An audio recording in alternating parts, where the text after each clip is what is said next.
سیاسي قیدي چې په وهلو ټکولو یا تکشین واړاوه،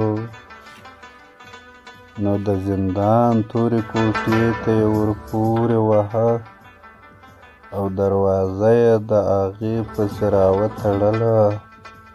هغه مهال ونه پر سر دته خولۍ ورپاته، نه په یوه بله ښیښه کې وه څپلۍ ورپاته، چې په کوټلي وجود کښېناست. د کوټې په ګوټ کې څړیکې یې ځغاستې، په بدن کې لړمان غوندې.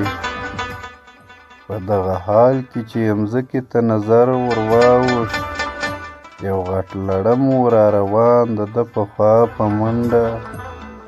دا نوی غم ور روان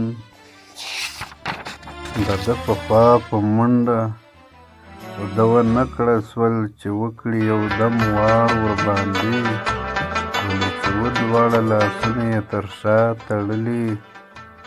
دا هم کېدای نه سوای چې کښېږدي لوڅه پښه ورباندې، په مږدولو سره وکړي خاتمه د هغه، بل ورته د خلاف ازادولي ښه د هغه.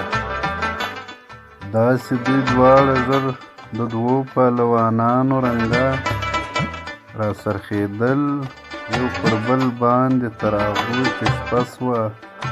اوس نو پام وکړئ چې پر هغه چا به څه تېرېږي چې په یوه کوټه کې وي ورسره شپه د لړم اوړې رااوړې یې په ذهن کې کړې ښه د لړم.